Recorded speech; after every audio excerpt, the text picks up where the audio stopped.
Dr. Capaldo to the show. Good evening. And I'm going to begin with a very basic question. Why should anyone care? I mean, who gives a damn with all the problems we have in the world? Lord knows there's a lot of people suffering at this very moment. And some of these creatures are purportedly inferior, like the rodent we panned on a while ago. Why should we even care about animals? That's a wonderful question to begin with for several reasons, because it gives me an opportunity to say that compassion is not something that can be compartmentalized.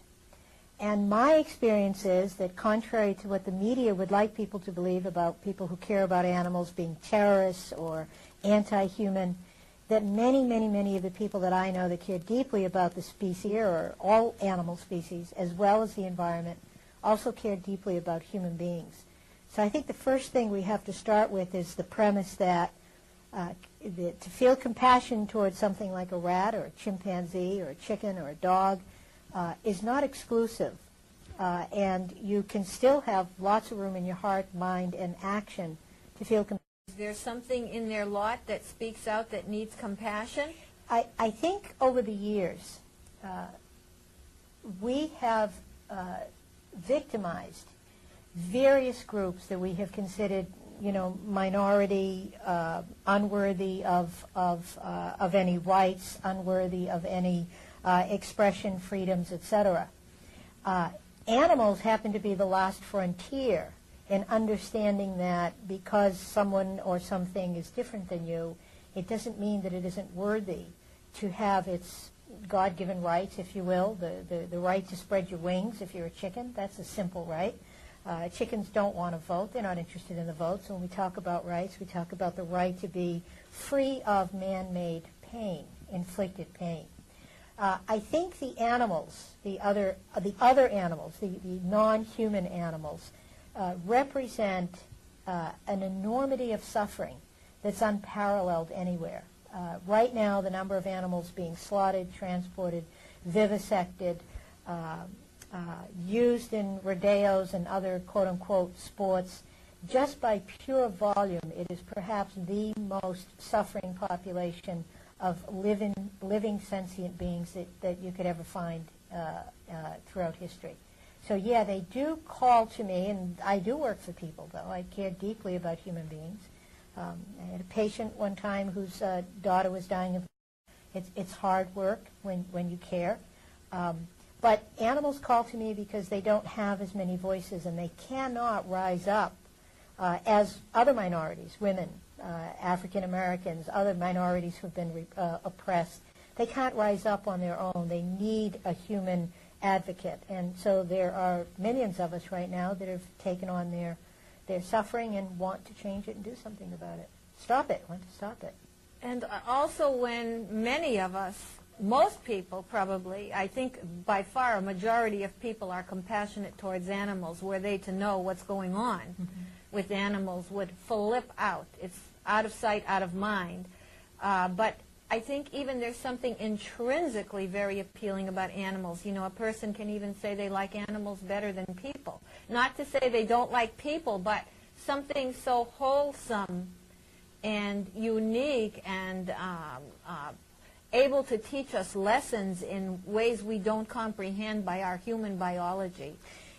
That's another good point, Nancy, that with animals that are species that are familiar to us, like, for example, dogs and cats, we understand those relationships. We value those relationships, and to some extent, they are easier and, on some level, more fulfilling than human relationships, because a dog is faithful. A dog doesn't challenge you.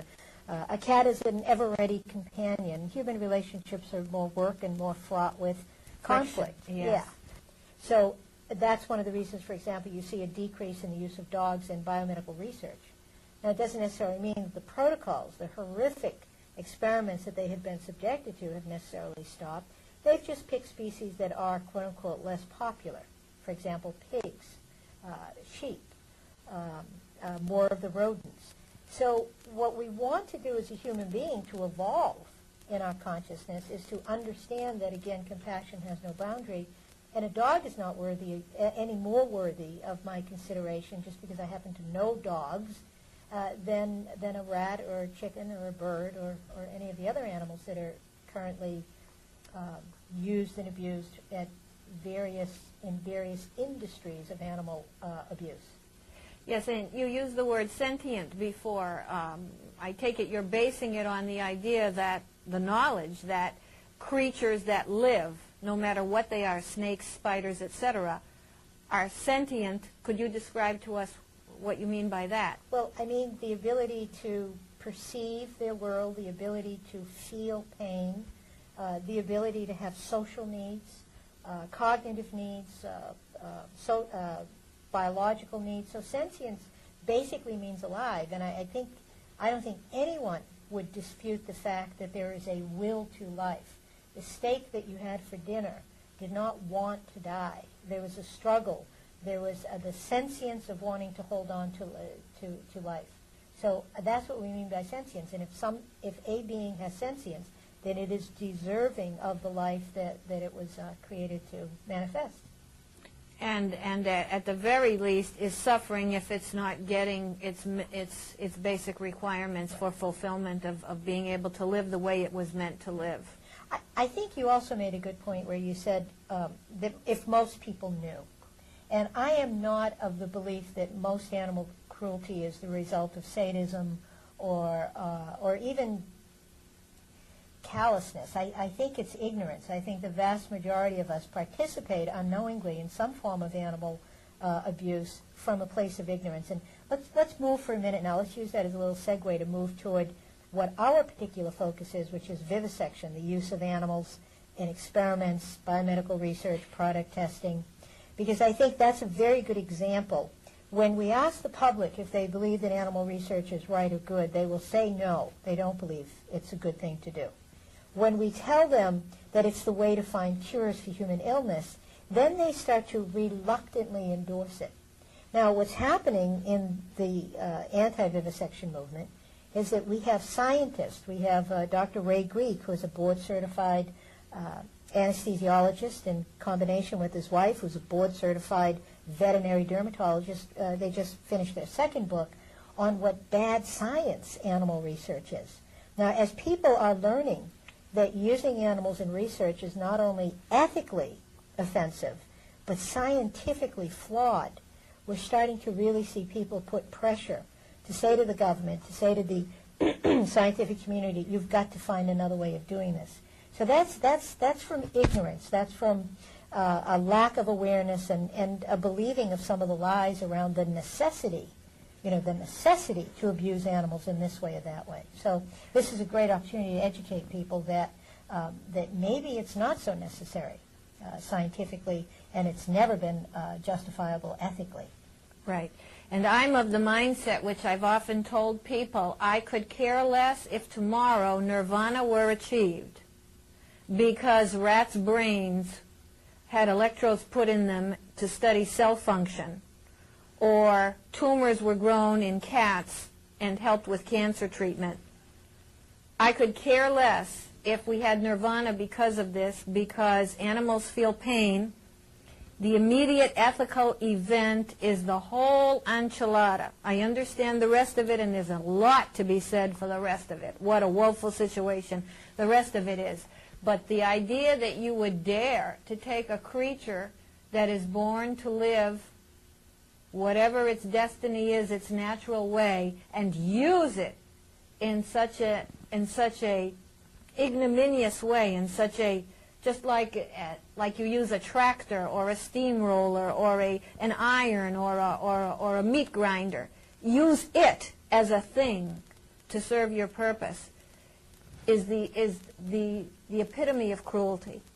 Well, that's the cornerstone of the anti-vivisection movement, which is even if we could benefit, are we morally, ethically justified in abusing animals in this way? So the ethical argument it's a strong argument.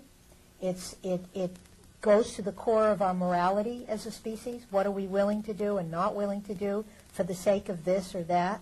But it is only one argument, and the ethical argument is from the perspective of many people, the pivotal argument. But, you know, I said at a presentation the other day, because there was debate, should we use the scientific argument or the ethical argument or the scientific argument? And the analogy I made was if the Allied troops had sat around wondering, you know, do we use the Air Force, or do we use submarines, or do we use ground troops, we would never have won World War II. The truth is, when we're taking on an enemy, or an evil, if you will, we have to attack it from many fronts. So the fact that the scientific argument is gaining more and more credibility is only something that's going to give the ethical argument even more standing. I want to mention just two other arguments. There's also an environmental argument to why animal research is a bad thing. And I'll give you just a brief example, which I don't think people think about, but if you're an environmentalist, you need to think about this. And that is that if there are literally tens of millions of animals that are being used in research and product testing and military testing every year, those once living bodies have to be disposed of, and they go back into the body. I mean, they go back into nature as pathogenic waste. For example, with product testing, I don't know if your viewers are familiar with what's called the LD50. No, probably not. Which is one of the tests to try to establish the safety of a chemical or a household product is to force feed it to an animal until 50% of that population die or are poisoned to death. Now, it's not a particular, so the ethics of that is horrific, because and that's why the toxicity community has really come to the forefront to talk about developing alternatives, because they themselves find what they do abhorrent. It's a terrible way to see an animal die. It's long, it's slow, it's painful, and it's ethically unjustifiable. Now, what we're also finding out is that scientifically, it's not as valid as human tissue, which nobody has to die for. There are no ethical implications, and we can test how toxic a substance is on liver tissue and see, well, what's going to happen with the liver. So we're even finding out that not only was it a cruel and ethically indefensible test, it's always been scientifically flawed and inferior to other ways of doing it. But the drama doesn't stop there, because now those little bodies that have been used, those millions and millions and millions of bodies, have to be disposed of. If the amount of chemicals in their body is a certain proportion to body weight, those little beings are now hazardous waste. Now, we took a look at, and it's hard to find statistics on this, but we took a look at where are the bodies going, and we found out, for example, that at one university, a New England university, in their biomedical center, literally 10 to 15 tons of animals every year, pathogenic or hazardous waste, have to be disposed of. I give you another example, which I think some of us in New England heard about recently, and that was when a bucket of bullfrogs, 2 or 3 buckets of bullfrogs washed up on Cape Cod shores. No, I hadn't heard of that. Yeah, a terrible thing. And again, the environmental argument. And they were left over from a biology dissection class. Now, those body parts are, again, laden, filled with carcinogenic preservatives. So we want our environmentalists in the audience to think, gee, you may not be able to get me on the ethics, and the science I'm not that sophisticated about, but that environmental argument is going to start to make me want to change animal research. And the truth is, however we get to the end product, the animals aren't going to suffer, whether it's from an environmental argument or an ethical argument or a scientific argument or an economic argument. We recently saw Charles River Laboratory, for example, is promising its shareholders higher profits by moving toward some non-animal testing. So there's an economic advantage, keeping animals, breeding them, feeding them, housing them. It's inexpensive. Oh, very expensive. Right? So however we get there, in the end, the animals won't suffer. But I do agree that the ethical argument is the cornerstone. I do absolutely agree. And to see buckets of bullfrogs wash up, if your heart doesn't sicken, if your stomach doesn't turn, that if the brain doesn't get this information and say, what's wrong with this picture, it doesn't go down the way it should, unless you're into some very perverse sadism. Now, you said before that people are not necessarily sadistic. I mean, to have that not bother you, or to find that that fits in a worldview, one would have to have a very perverse compared to normative kinds of ways of being, a very perverse view of how things fit together. And you know, I try to not fault and I try to not blame, but it is very difficult to understand how people can go and hear the crying and the squirming and the desperate attempts, futile attempts of these animals to stay out of the clutches, the fear, the defecation, the urination, just from hearing researchers approach, and to see them with the labored breathing in their terrible conditions. What kind of a basis is this of living one's life? Well, I tell you, I'm going to say something which is kind of interesting. I've never thought this before, but you've provoked some thought. I think that if we were to take all biomedical researchers, all experimenters, all vivisectors, we put them on that old bell curve.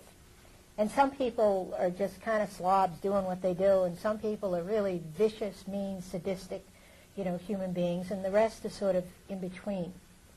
Now, that said, the point you're raising, which I think is an extremely important one, is how do people close off their emotions? See, some may be getting gratification, i.e. that sadistic proportion in causing someone pain.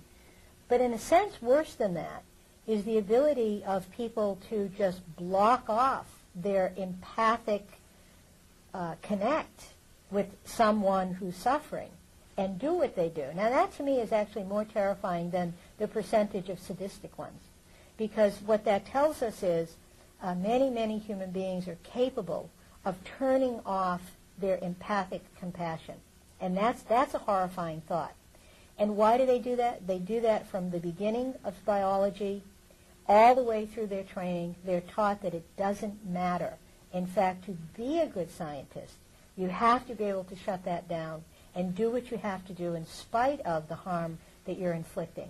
So what we see is, worse than sadists, we see a kind of emotional zombie that says, well, it's okay, what I'm doing doesn't matter, and it doesn't matter if the cat is straining in the stereotaxic device or if the rat went light in anesthesia. I have to do what I have to do for the sake of science. And that's a real scary thought, because when we close down empathy and compassion, now we're creating a very different kind of human being. And I've had researchers say to me, I have dogs and I love my dogs. They say it all the time. And I don't think that's necessarily a lie. You hear it all the time. And when you ask them, would you bring your dog in, they say no, no way. Right. So that's, again, that issue of compartmentalizing. I'll tell you a funny story. When I was visiting in Europe one year, I visited an individual who was on a farm, and he had pigs, and he had this one little pig, and they said, oh, you have to go see so-and-so. He loves animals. So I went and I visited because I was curious. And he showed me this little pig who was like a companion animal. He walked with him. He did a few little tricks. He came when he called. And I said to him, I said, how are you going to slaughter him and kill him? I don't understand this. He said, oh, no. Those are the ones over there that I will slaughter. Him I would never slaughter. So again, that ability to make these arbitrary distinctions is a big part of what creates callousness and the ability to create suffering. It's one thing in medical training, scientific training, objective training, to be able to shut one's emotions in order to do a job effectively and efficiently. But it's another thing to shut one's emotions when one is the perpetrator of something that has no immediate advantage to what's being perpetrated upon. That's the difference. Right. That's the difference. That would be like Gestapo inflicting some horrors on a concentration camp victim, literally, directly, and being able to shut it off, as opposed to the many times, say, a physician would have to see some very dire, or even animal, veterinarian situation where you have to shut your emotions in order to help it. Whole different story. Well, let me give you an example. I was talking to one of your cameramen earlier, and he was expressing some concern over human research. Now, 100 years ago when NEES was created, human research was alive and well without any ethical guidelines. And in fact, our mission statement is to protect paupers, criminals, the mentally insane, and animals from vivisectors.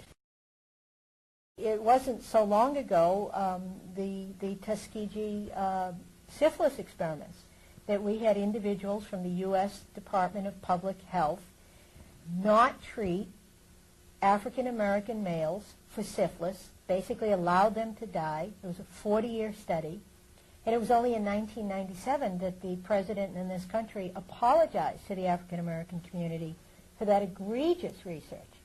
So it isn't just with animals, it's with human beings. And again, if we can define a group as a minority, if we can oppress them, be it a cat or a different religion or a different race, it then gives us permission in pursuit of science to do things that, the ethics and the morality of what we're doing would never allow if we were in our right mind, if you will. And, just as a very quick aside, if one were to define terrorism as a way of life, too, it shuts off empathy in order to achieve its goal. So when you see somebody's empathic ability breaking down, no matter where it is, that to me is a danger sign about what that person then becomes capable of. And I think that I have to add, too, when I say terrorists, that there are many forms of terrorism where people shut off their empathy for the sake of completeness. But anyway, I think if people were to see the animals, the same people who answer the question that if it's good for science, well, reluctantly I'll say it's okay. I think if we were really able to visit laboratories without them being prepared in some special way for us, oh, I can't do it. I mean, I just become rubber. I just can't do it. I can't read most of the things about it. Yeah, I agree. I think if people saw what was being done in the name of science... They couldn't sleep at night. No, they couldn't tolerate If you saw what was going on, you couldn't sleep at night. So. And that brings up another point, which is that what the research community, the vivisection community, wants people to believe is that the animals are protected through things like the Animal Welfare Act. However, I want to assure people that offers minimal, if any, protection to what can and cannot be done once an animal is part of a protocol. There are committees at universities called the Institutional Animal Care and Use Committee that basically approve protocols. And if they say it is necessary for this research to withhold anesthesia, or if it is necessary to withhold painkillers, or if it is necessary, we have a protocol right now of little rats being held in tubes and their noses are bloody, and they're saying, well, we have to keep them there so that we collect the urine. The IACUC committee gives them its blessing, and that's it. So I don't want the public to be reassured that animals in laboratories are taken care of. And let me back up one step further and say just the confinement is already in the realm of cruelty.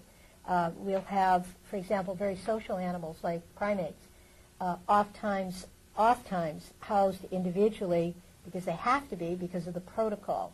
So I don't want people to be horrified because that can lead to inertia and a real freeze and shutdown.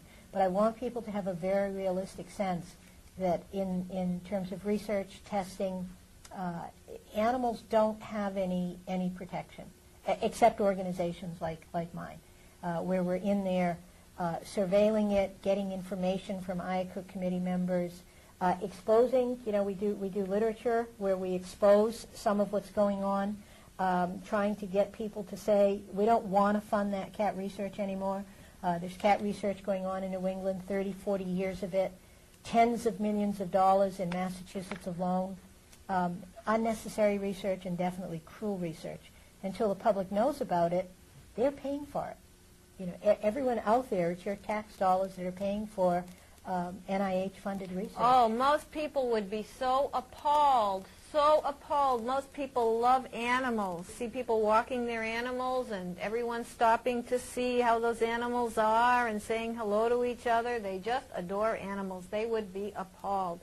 And while I want to continue with this, but at the moment, in case we don't have time towards the end, I want to say that the New England Anti Vivisection Society has postcards that you can call them to obtain, and literature, And the postcards are already written so that you can just sign your name and send it to whomever would be responsible for kinds of research, and that way your voice can be heard.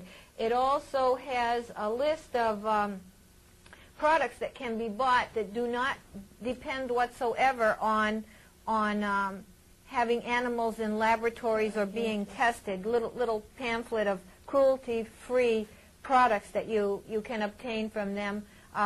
Very quickly, what kind of products mostly come under this? Household, cosmetic. It would not be drugs or medications because those are required to be tested, but all the other products that you can, anything from shampoo to skin lotion to oven cleaners to oh my household and goodness, personal oven care. cleaners, can you imagine? And also, Neves has, New England Anti Vivisection Society has a lot of kinds of merchandise that can be purchased, books and mainly books. Is that mainly books and literature about? And free educational material that a self-addressed stamped envelope will get you. Our latest series where we focus on the plight of greyhounds. You know, there is the attempt in Massachusetts, the very successful attempt, though it didn't win. It was an extremely successful attempt to end greyhound racing, and what happens to them when they lose, and they often end up in laboratories. We have information on cats and their use in biomedical research in New England, rats and chimpanzees, which are sadly still also being subjected to egregious protocols in... egregious isn't the word. There's no English word. Right. The things we're talking about are not tellable with language. They go without saying, and yet here we are trying to articulate them. Mm-hmm. They're so profoundly wrong and immoral that there's even no way to explain them. They're self-evident. So let's be sure we have some time to talk about what people can do about this, because there is good news also. I mean, the bad news while is we have time, why don't we say what people can do? Did you want to say some of these things, or did you have some of your own? I think I'll just be a little more general than that. Okay. I think certainly the most immediate thing people can do is go cruelty-free. And whether that be in terms of vegetarian eating, which we know has incredible health benefits, or the products you buy. Why buy a skin lotion that has certain chemicals in it that were force-fed to an animal when you can buy wonderful natural products that are good for you, good for the animals, and also good for the environment? The other thing we can do is keep a watch on the educational systems and the educational experiences that your children are being exposed to. Your children should have the right to not have to harm animals as part of their education. And we are in the process of passing dissection choice legislation here in Massachusetts, but even at upper levels. For example, Tufts Veterinary School, we worked with them a very short while ago to end the use of what was called terminal dog labs, where young beagle puppies were brought in the morning, anesthetized, experimented upon surgically, i.e. practice surgery on them all day, and then killed at the end of the day. And we've convinced them, and they've worked with us, and their own research convinced them, though they didn't stop at the time, that this was not necessary to their veterinary students' training. So be mindful of what your children are learning in school about animals and about science and about the requirement to harm animals, because that should not be. So we can do it in our purchasing power. We can do it educationally. We can do it by writing to NIH and various funding sources to say we don't want our money going there. We want it going toward, for example, epidemiological research. We learned more about heart disease through the Framingham study, which is, again, a very famous Massachusetts study that I think is it the fourth generation or the fifth? It's been going on forever. Yeah. So you can let your government officials know that you want them to take a stand on alternative forms of research. One of the things important needs is not anti-research, but it is anti-vivisection, and that's a very important distinction. Mm-hmm.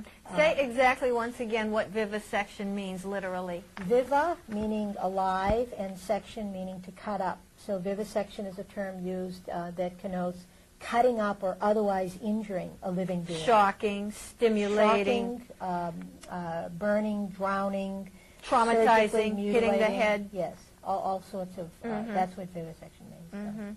I remember one experiment. I think of this sometime when I go into a deep freeze area, or I'm somewhere where it's like an ice box for whatever reason. I think of an experiment where they had gorillas stay in refrigerators to see what happened to them in very cold refrigerators.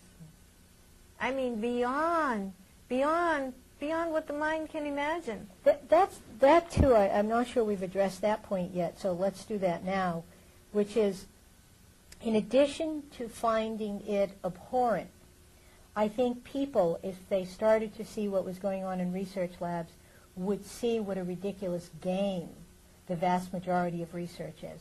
For example, we have a study right now that's being done on turkeys, a study around their muscular system and circulation, and it's being done simply to show that it's the same thing as what happens in cats and dogs and humans. So you'll get the same protocol, for example, being done on several different species. You'll get research that is just absurd. The most recent is, the robo-rat. Did everybody see that about the robo-rat? I saw the picture. That was very cruel, very bad thing to see. And then what they do is they give false promises and false claims. Oh, biotech is all one big false promise. Time will tell. And this particular one around the robo-rat was probably, to me, my most favorite perverse.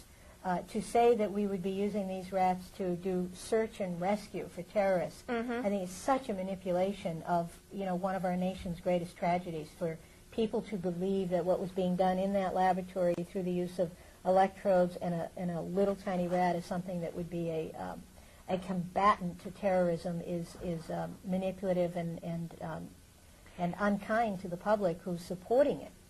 Well, it's a lot of nerve to put a camera on a rat that way and make it go about like that. That's a lot of nerve. That's cruelty right there. So again, in addition to the cruelty, it's the unnecessariness of much of the protocols that people get funded for. Millions of dollars. We're not talking nickel and dimes. The private industry, there was an article in Discover magazine, private industry has recently put some $59 million into research. So it's, $59 billion. So it's not just our government money, it's also private industry. Right. So. Right. And what this really has become at this stage is an economic motive, an economic gain at this stage. It's not science anymore. By and large, it is hardly Albert Einstein or Edison or Marconi tinkering away. I would have to agree that a major reason... At this time, it's stock options and coming up with something that can be sold. Well, and also because the research grants help fund other expenses. So a research protocol, at Boston University is also helping to pay for the light bill. So I think there is severe economic incentive behind a lot of animal research. There is. And it's also the liaison of private industry with the universities in the case of the universities, so that, like MIT, is very much now mixed together with private corporations like it never used to be. Right. And then the independence of the research is a whole other issue. It's totally, shall I say, compromised by the financial motive and the need to have it work out the way all the money is being spent. So, yeah, no. Today it's a very remunerative thing. Let me just mention one other thing. Another way that the public can help is by demanding that representatives of the biomedical research community, the vivisection community, debate individuals from the anti-vivisection community. Good point. That's a great point. They have a woman by the name of Frankie Trull, who represents the Foundation for Biomedical Research, was at Tufts University, and I invited her to a debate with Dr. Ray Greet, and she declined. Yet at the same time, lobbying arms that, like her organization and ones that they represent, refuse to take the issue to public debate. Now, that to me is, from the public's perspective, should be their first warning sign. Why aren't these people willing to debate in public? They like to say that it's because animal rights people are crazy. I don't think anyone in the audience, even if they disagree with me, could see me as a volatile or quote-unquote crazy person. So I think I'd love to see the public stop buying the propaganda of the terrorist or the crazy animal rights person and start to hold their feet to the fire and say, well, debate Dr. Greek, debate Dr. Rasmussen, debate Dr. Capaldo around psychological experiments. Let's hear the two of you go at it and let us come away with an educated opinion about what we believe, what's truth, what's false, what's exaggerated. And I would love the public to start to demand that of biomedical researchers. That is a very great point. Very often, people are not allowed to come on, for example, and speak on a show like this because they can't get the clearance. They're not allowed, and they're willing, but... Right. Well, we did a cable show. Actually, it was with the New England School of Law. They have a national cable program. And Dr. Adrian Morrison, who also represents the biomedical research community, was invited on. And he kept refusing one animal representative after another, and just simply refused to debate. And that's sad. That's unfortunate, because the public will never learn both sides of the story if they're not willing to stand there and tell theirs with well, all it shows opposition is that they're really scared. I have been told by researchers that they're worried to put themselves out there because of the crazies. That has been said to me. I think that's an extremely over-exaggerated. Now, I have to say that I personally know thousands of people working for animals, and I would trust my life, my mother, my car, other animals, my home. So I think the hype. There is a faction of aggressive people, but you'll find that anywhere. There are a faction of aggressive biomedical researchers. There are also known cases of planting people. There was a situation at U.S. Surgical in Connecticut where a very marginal human being was sought out and encouraged to talk about planting a bomb, et cetera, et cetera. So they want to fuel this notion that we're terrorists when basically there's a lot of nice people in the animal rights movement. Basically, it's people whose hearts are bleeding because this kind of research is going on. With brains. They're not just bleeding hearts, though, and I No, I think that's part of understand what's that, scary. but I'm talking the compassion. Right. Their feelings are so low, are so disturbed. And the biomedical research community is understanding that it's not just, elderly women in tennis sneakers with bleeding hearts, but educated people who come from the same background that you come from, who are taking a stand against this ethically and scientifically. So when it starts to be your own casting dispersions and criticism, you have to take that seriously. We have a whole series, actually, of 3, we call it our Viewpoint series, and it's myself as a psychologist, 2 physicians, and 4 veterinarians talking about why we didn't become vivisectors. We come from fields that are vivisecting fields. So what about the kind of people we represent that said, I'm not going to do my science that way, I'm going to do it this way? And I think the public has a right to hear from them. And that caused, for me, a very great schism as time went on. With psychology? Yes, yes. Yes, I don't dislike the people, but it caused a big gap for me. Yeah. So I wanted to, we have a little bit of time left here. I wanted to get back a bit to what you said about just the animal being incarcerated, kept in a cage, is enough. And you talked about animals that are social and so forth. What about snakes? There are places that keep snakes in pens as big as the snake. They sell them or whatever. And they're getting kind of popular in this area right now. This breaks my heart, too. I mean, I can't stand it. I know it's there. What can I do? Who do I... I don't know too much about the pet trade in snakes, but I'll certainly make a parallel comparison, again, in the field of medical research. You can house an adult chimpanzee. The standards are a 5 by 5 by 7 cage. And what we've sometimes done as a way of bringing this home is say to people, and an elevator is bigger than 5 by 5 by 7 usually, but imagine yourself stuck in an elevator, and you get to see outside, and you get people to bring you food, and you get people to bring you water, and you get people to actually move you aside once in a while so they can hose down the facility. But imagine for 1 minute spending your life in what I call, quite accurately, the crushing boredom of incarceration without peer social groups, without natural abilities in a natural world to express yourself. The attempts that many facilities make at what they call enrichment. I had an individual from a research facility visit our office because I think she was really hoping to convince us that she and the company she represented weren't such bad guys. I don't doubt for a minute that she's a nice person. She meant well. But when she showed us the enrichment, what it amounted to were, little rabbits in rather small cages, whatever's required by USDA, by the Animal Welfare Act, with pieces of plastic PVC tubing. And this was the animal's enrichment program.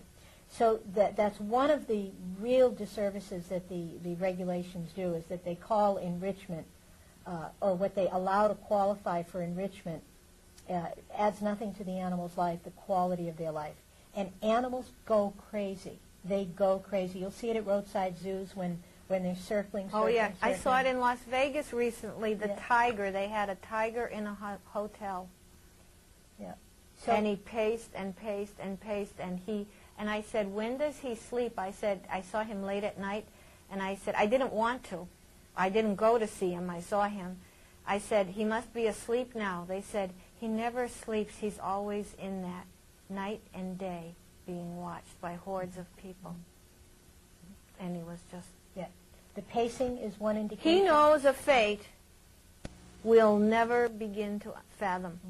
He will have been through something. I often say to people, the suffering of animals is more than Jesus Christ. It's an awful, some people might not like that, but animals in laboratories and so on, they go through things The other thing, too, what you'll see in primates is self-mutilation. You have a lot of problems when primates are not housed. Rodents do it, too. In social situations. They will actually begin to, chew off their fingers, pull out their hair. And so, that's the other scientific argument, is that research is being done on insane animals. So how does that skew the results? But the biggest thing for a chimp in a cage, even beyond boredom, is not being able to move. You've got to be cats, not being able to, even if they're not highly moving things. Snakes. A snake never just stays for all the days of its life coiled around, period. Right. It's got to slither. So the incarceration, we call it incarceration. It's incarceration. That's what it is what we always say. It's a concentration camp. Is always the first step. Is always the first step in the cruelty and suffering that the animal has to endure. Exactly. That alone.